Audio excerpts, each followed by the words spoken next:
अच्छा जी, तो अभी हम root mean square value of current, जिसको हम RMS करंट कहते हैं, RMS, तो R से बनता है रूट, मीन से M से बनता है मीन और S से बनता है square, root mean square value of current. तो अभी हम इस पे ज़रा डिस्कशन करेंगे कि ये आखिर क्या चीज़ है, ये इफ़ेक्टिव वैल्यू ऑफ करंट या इफ़ेक्टिव वैल्यू ऑफ वोल्टेज, ये क्या चीज़ है।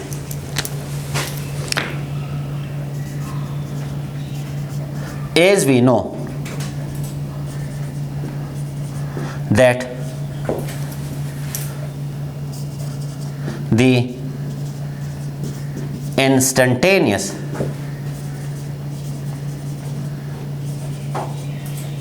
current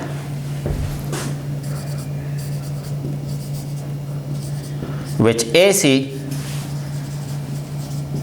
generator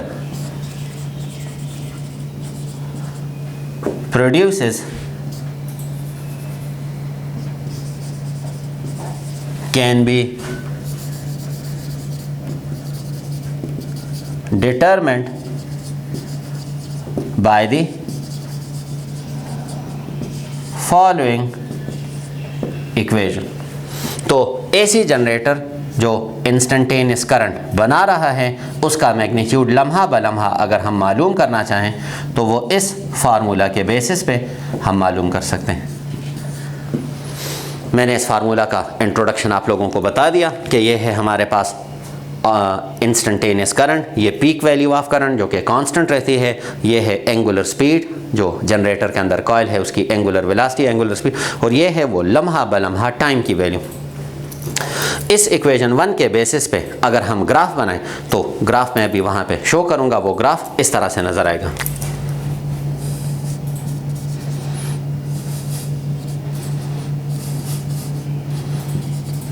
The graphical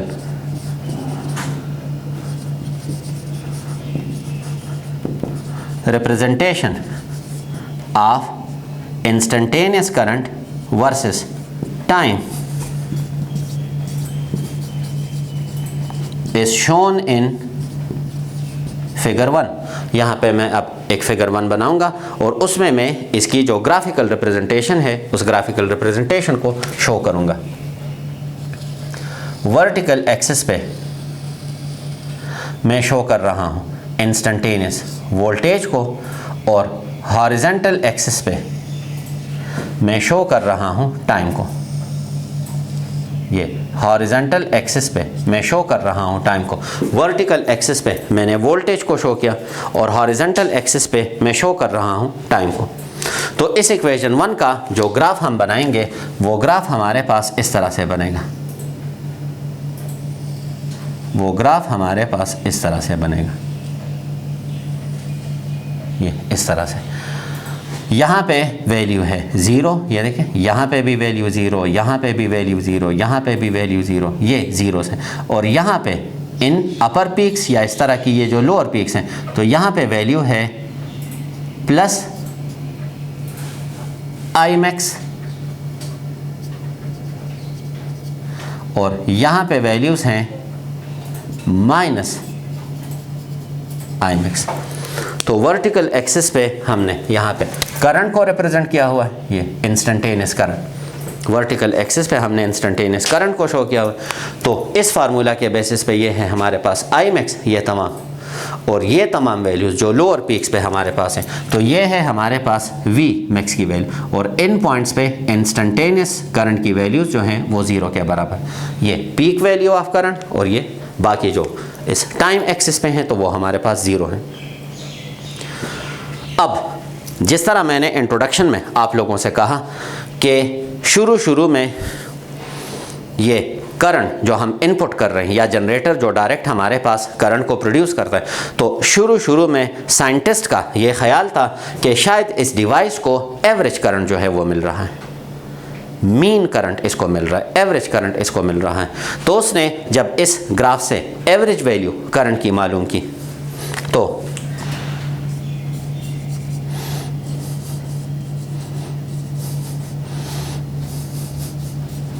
the average value of current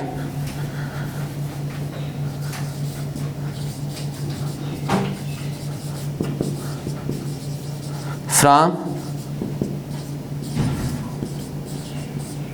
this graph is, तो इस ग्राफ से जब एवरेज वैल्यू कैलकुलेट की गई, एवरेज करंट को हम इस तरह के इस सिंबल से यूज़ करते हैं, एवरेज करंट को हम इस तरह से यूज़ करते हैं। तो एवरेज करंट के लिए हम मुख्तलिफ वैल्यूज़ लिख सकते हैं। मैंने कहा ये ज़ीरो है, ये हमारे पास है peak value of current positive side पे, ये फिर हमारे पास ज़ीरो है, ये है peak value of current negative side पे जिसको नेगेटिव हाफ साइकिल कहते हैं, ये फिर ज़ीरो, इसी तरह ये फिर हमारे पास प्लस आई मैक्स। तो ये मुख्तलिफ वैल्यूज़ हैं, तो इस पे जगह जगह पे मुख्तलिफ वैल्यूज़ हैं। अगर आप जितनी भी वैल्यूज़ लेते हैं तो एवरेज मालूम करने का तरीका एक कॉमन तरीका है, आप उन वैल्यूज़ को ऐड कर लें और उसको उसी तादाद पे डिवाइड कर लें।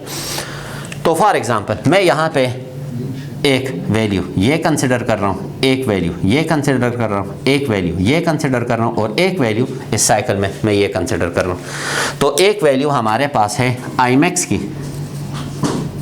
फिर दूसरी वैल्यू है ज़ीरो, तीसरी वैल्यू है माइनस आई मैक्स और ये है ज़ीरो। 4 वैल्यूज़ मैंने कैलकुलेट की, कंसिडर की इस पूरे एक साइकिल पे। तो 4 वैल्यूज़ का एवरेज मालूम करने के लिए मैं उसको 4 पे डिवाइड करूँगा। इससे जब आप कैलकुलेशन करते हैं तो आपको बिल्कुल क्लियरली समझ आ रही है कि इसका जवाब होगा ज़ीरो। यानी एवरेज करंट इस ग्राफ से अगर हम मालूम करें तो उसका एवरेज बनता है ज़ीरो। जब साइंटिस्ट को इस बात का पता चला कि पर साइकिल एवरेज करंट हमारे पास कितना बन रहा है ज़ीरो, तो उसको इस बात का पता चल गया कि नहीं, इलेक्ट्रिकल डिवाइसेस तो एसी बिजली के साथ प्रॉपर तरीके से काम करती हैं। इसका मतलब है इसको वक्त के साथ साथ तो इलेक्ट्रिकल एनर्जी मिल रही है। अगर एवरेज करंट ज़ीरो है तो फिर तो इसको काम नहीं करना चाहिए।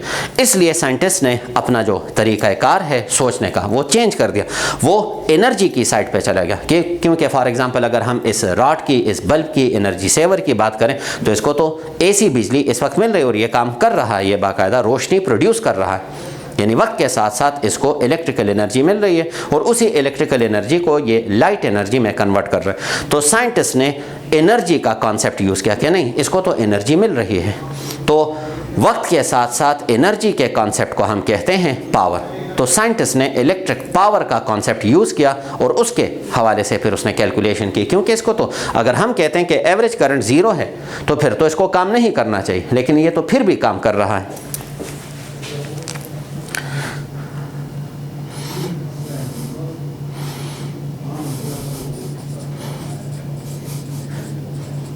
The average current per cycle is zero. The average current per cycle is zero. तो ये हमने इसके साथ एक इजाफी सेंटेंस लिख लिया। The average current per cycle is zero.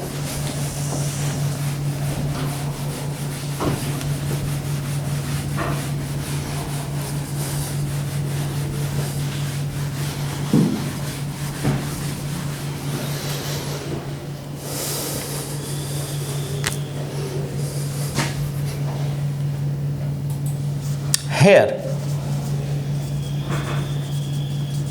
a basic question arises that if the average current per cycle is zero, then how a device works with AC। तो ये एक बड़ा सिंपल सा एक सवाल है जो कि स्टूडेंट के नहीं, कोई भी बंदा जब ये सुनता है कि पर साइकिल एवरेज करंट ज़ीरो है तो उसके जहन में आता है कि अच्छा अगर पर साइकिल एवरेज करंट ज़ीरो है तो फिर तो ये मुख्तलिफ जो इलेक्ट्रिकल डिवाइसेस हैं ये फिर काम किस तरह से करते हैं। तो ये एक बड़ा कॉमन क्वेश्चन है।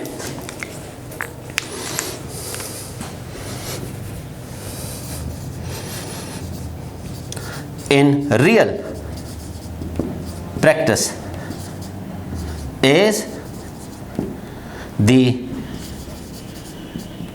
devices, मैं यहाँ पे लिख लेता हूँ, से बल्ब, अगर हम एक बल्ब की मिसाल ले लें,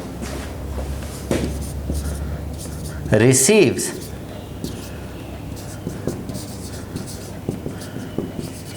electrical energy with time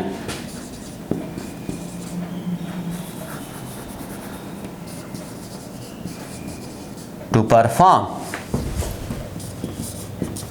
its task। Bulb का टास्क क्या है? रोशनी प्रोड्यूस करना, लेकिन वो तो तभी रोशनी प्रोड्यूस कर सकता है कि उसको वक्त के साथ साथ मुसलसल इलेक्ट्रिकल एनर्जी मिलती रहे, वो तो तब प्रोड्यूस कर सकता है। तो मैंने यहाँ पे लिखा है in real practice as the devices से bulb receives electrical energy with time to perform its purpose. Real practice में तो बल्ब काम करता है अगर हम उसको एसी बिजली के साथ लगाते हैं। 10 to answer the above question, we use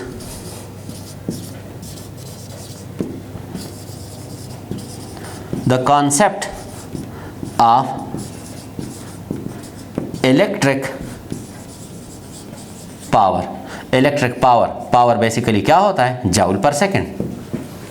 क्योंकि रियल प्रैक्टिस में अगर हम देखें और किसी बल्ब को एसी सोर्स के साथ लगाते हैं तो बल्ब तो अपना काम कर रहा है, इसका मतलब है वक्त के साथ साथ इसको इलेक्ट्रिकल जाउल मिल रहे हैं। इसको इलेक्ट्रिकल जाउल अगर मिल रहे हैं तो तभी तो ये लाइट एनर्जी में उसको कन्वर्ट कर रहा है।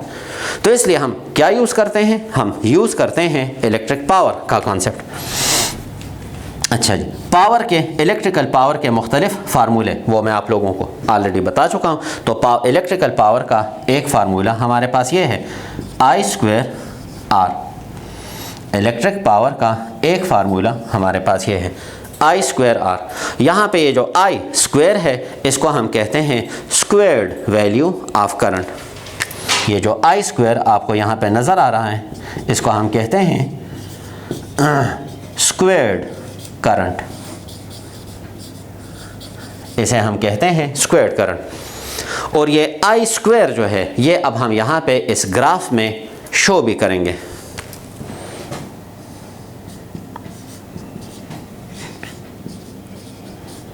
It's graph is represented in figure 1। तो ये जो हम यहाँ पे ग्राफ बना रहे हैं मैं इसको नाम दे रहा हूँ फिगर 1 का, पहले भी लिख चुका हूँ। अब मैं इसमें I² को भी शो कर रहा हूँ। तो I² को जब हम यहाँ पे शो करेंगे तो ये है हमारे पास एक्चुअल करंट जो कि जनरेटर प्रोड्यूस करता है। जब मैं इसका स्क्वायर लेता हूँ तो I² का ग्राफ हमारे पास इस तरह से बन जाएगा। I² का ग्राफ हमारे पास इस तरह से बन जाएगा।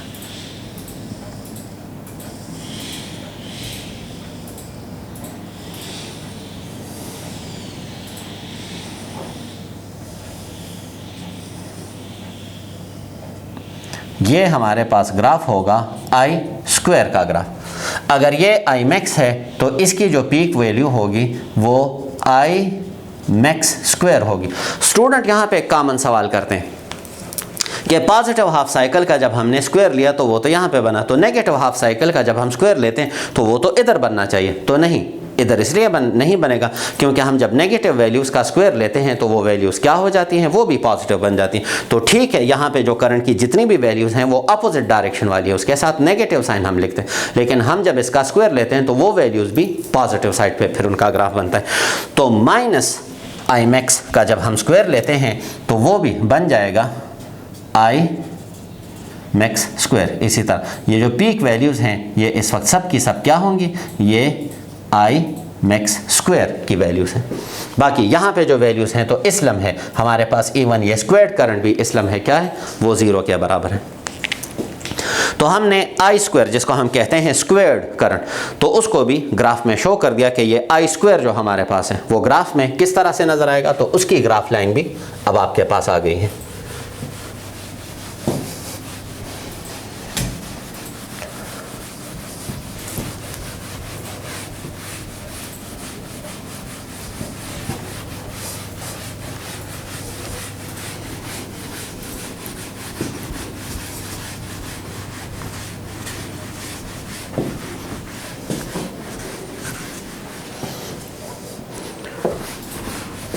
अब अगर हम इस ग्राफ को देखें, आई स्क्वायर का जो ग्राफ है, तो आई स्क्वायर की वैल्यूज़ यहाँ पे देखें, 0 यहाँ पे मैक्सिमम, यहाँ पे फिर 0, यहाँ पे फिर मैक्सिमम, यहाँ पे फिर 0, यानी वक्त के साथ साथ ये आई स्क्वायर की वैल्यूज़ भी फिक्स नहीं है, कांस्टेंट नहीं है।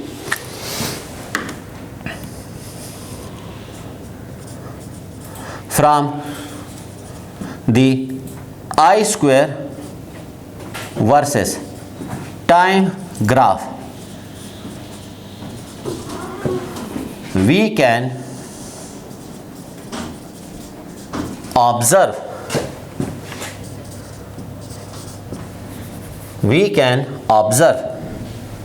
that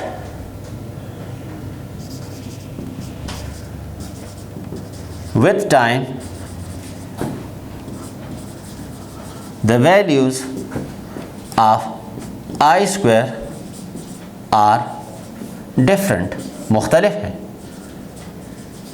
या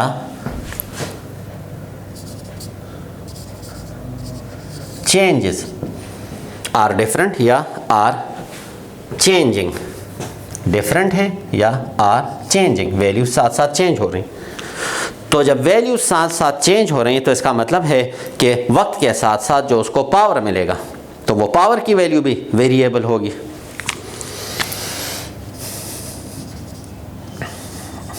It means that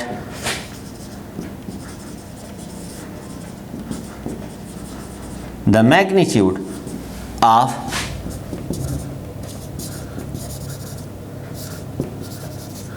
instantaneous power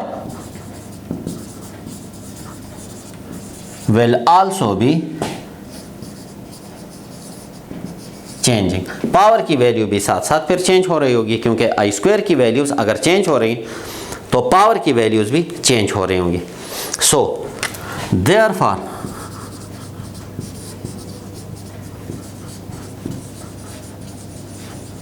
we calculate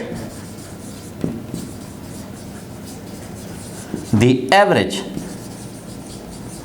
power per cycle. इसलिए हम क्या करेंगे, पर साइकिल पावर की एवरेज वैल्यूज़ को कैलकुलेट करेंगे।